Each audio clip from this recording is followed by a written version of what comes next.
I'm just starting out in programming. Which programming languages should I learn first? I think first you should learn a programming language that is interesting and exciting enough to you that you can stick with it for long enough to develop some skill and ability at it and kind of learn what's going on and how basic control flow works. Python gets used a lot for beginners. I think that's a fair choice. I would argue that Rails is as fair, maybe slightly better, but something like this that's very approachable. I would avoid something like Java where you have to have a file with 25 concepts you can't understand before you can even have a hello world script. I think next, after you develop some basic skills in control flow, how loops work, these kinds of things, you should try to expand into some different kinds of programming languages. I think you should experience a dynamic programming language, something functional.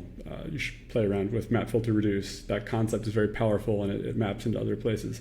I think you should get some systems-based experience. It was C when I learned, but I'm a dinosaur. Maybe Rust is the thing to do now. But I think as you develop some skills and experience with different kinds of language, you have more opportunity to see more concepts, more fundamentals, and that makes you a more well-rounded programmer.